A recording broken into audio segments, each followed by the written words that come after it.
So I play the piano, and as soon as I play something, the information relative to what I played goes into my computer, where these programs that I've written immediately make decisions about how to respond and send information back to the piano for it to play. So it's this really cool thing where I am making exactly the same acoustic sound that the computer's making.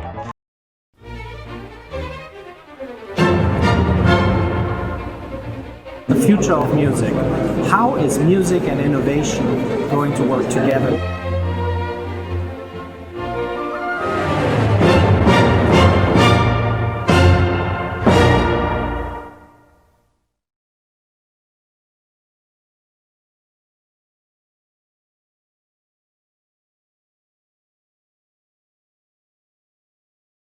My name is Dan Tepfer. I'm a pianist, composer, and coder, and I live in New York, and I'm on tour right now with Natural Machines. So Natural Machines is, it's something I'm super excited about. It's a program where I do free improvisation, so that's really coming from my roots as a jazz musician. But as I improvise, programs I wrote on my computer are responding in real time to what I'm playing. And the response is happening so quickly that it's really like a duet. It's not really like a call and response. It's like we're playing together. And not only are we playing together, but the computer is actually playing the piano, the same piano that I'm playing, because I'm using this special piano called the Yamaha disc clavier that can play all by itself.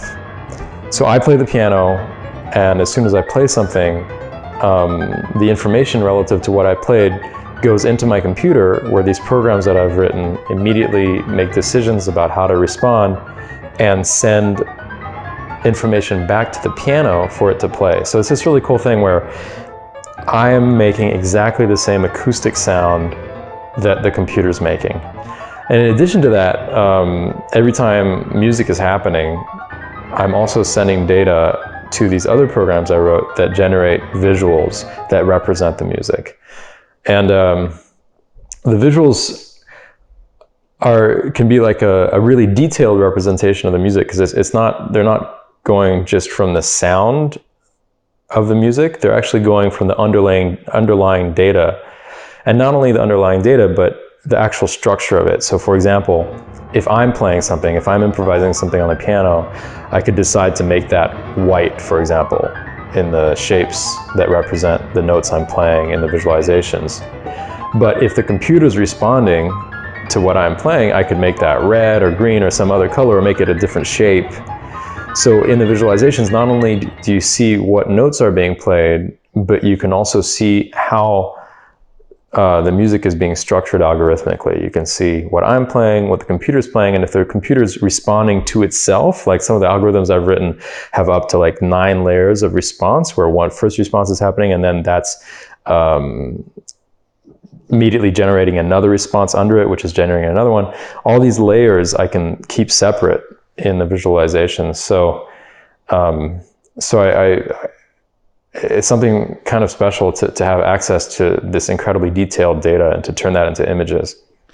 Now, more recently, like in the last year, I've been adding a third element to this, which is virtual reality. So at my shows now, like the one I did last night at King's Place in the London Jazz Festival, for a few of the songs, I'm actually sending the data relative to what I'm playing and to how the computer is responding in real time over Wi-Fi to everyone's VR device. And so every audience member gets a VR device. And in real time, every audience member gets to be inside the visuals and look around at what's happening. You can like look towards the bass, or look towards the treble, or look towards, you know, the present, or maybe the past is behind you. So basically, like Natural Machines is just this big experiment for me, and it's been really exciting.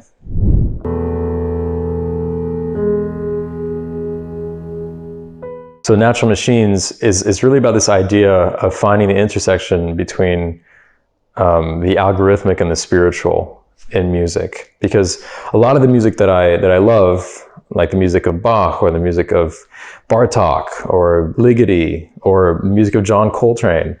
A lot of this music is, on the one hand, deeply like intuitive and emotional and spiritual, and on the other hand, deeply algorithmic, meaning deeply influenced by rules and constraints. And it's like you're building a building. You need, on the one hand, structural engineers who are dealing with fundamental forces of nature like gravity and the strength of materials. You need that in order for the building to stand up. But you also need architects and interior designers to make like more stylistic choices about how to dress this building up. And that's a lot of, like the music of Bach, that's a lot of how it works, is the intersection of the rational and the spiritual. And so that's what I'm doing in Natural Machines, except that I'm actually separating out these tasks. Like I, as an improviser, am bringing the spontaneous and the intuitive, the human element to the equation, and the computer, as this like incredibly fast calculating machine, is bringing the algorithmic element. And so that's why it's called Natural Machines, is that intersection of the organic and the mechanical.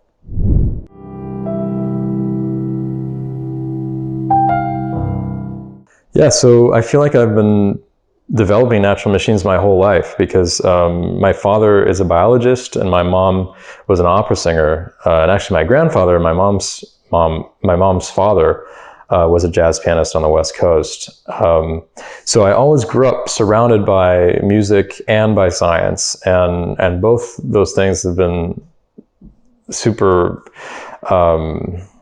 important to me my whole life. So actually I did my bachelor's in astrophysics, and then I did my master's in jazz piano.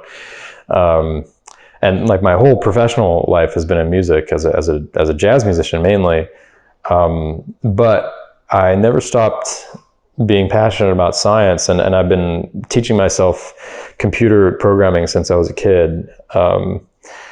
So I've been working on natural machines for like the last 7 years, and I've written every line of code myself for both the musical responses that the computer makes and the visual responses, and even this new VR software. I like to think of the code element of the project as just as personal and homemade as anything that I'm playing or anything that I've composed.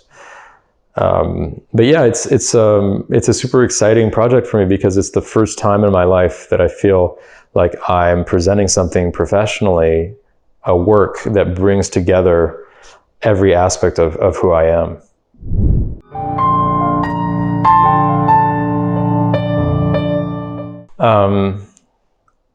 So for me, bringing technology into music is something that I think needs to be dealt with very carefully, because there's always this danger that the technology will just be like a gimmicky element, like a very superficial element. And I've been playing around with using programming and technology in music for quite some time. But Natural Machines is really the first project that I've done where I feel like adding this technological element has brought the music to a place that I never could have gotten to without it.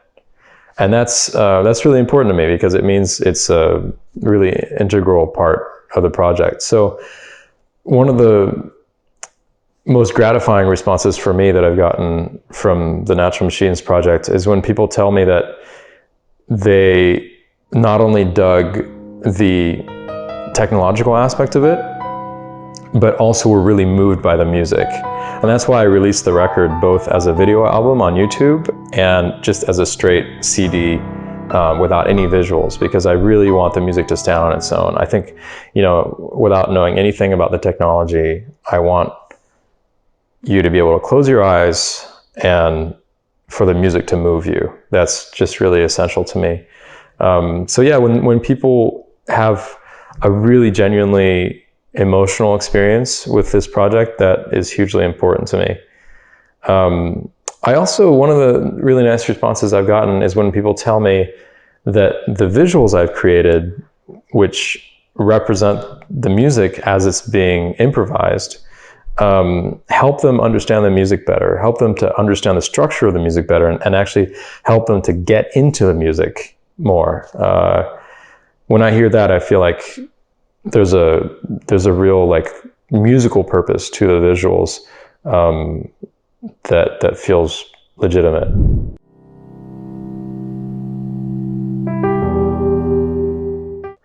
To be honest, I haven't received a lot of negative feedback. I think there's a couple people for whom mixing technology and music is just like wrong. And they might not even have checked out the project, but just on the face of it, I think there are people who are just generally speaking in the world uncomfortable with technology and uncomfortable with the hold that it's getting on our society and on our lives. And I totally understand that. I mean, there's a lot to be concerned about, for sure. And I think for some people, music is, acoustic music in particular, is like a refuge from all this technology. And, most of the music I make doesn't really involve technology.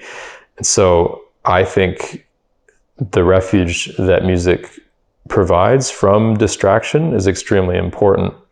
On the other hand, every musician that I deeply respect, people like Bach, people like Steve Coleman, people like Ligeti, these are people who have seized upon technology and used it to the greatest extent to try to extend the art form. Bach was the first to write for all the new instruments that were coming out during his lifetime.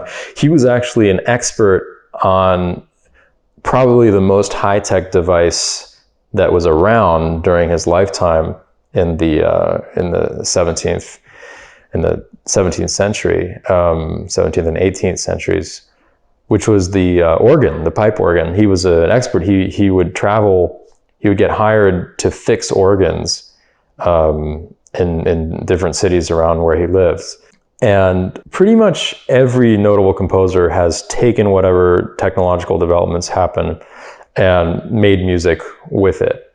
Now, that doesn't mean that everything you do with new tech is going to be good. Good art is hard to make, but I think it's important, to me at least, to try. It's important to explore these new options and see if there's new art to be made there. We always talk about playing music, or in French we say on joue de la musique, and I think in German we say Musik spielen. It's this idea of play. We forget that when we say to play music, it's the same word as just playing a game, like the way children play. And it's supposed to be fun. It's supposed to be joyful. And it's really one of the things that I love about Natural Machines is that I've been playing the piano my entire life. I mean, I've been playing it for 30 years. And having these algorithms interact with me as I'm improvising makes it all feel so new. It just reintroduces this feeling of discovery into the act of improvisation and music making that is really precious to me. And so that's maybe the biggest thing that I feel when I play Natural Machines is just the fun of playing, the joy of discovery in the moment. And so despite all this crazy technological stuff that's going on, at the end of the day, what is most important to me is that it just kind of makes me feel like a child again.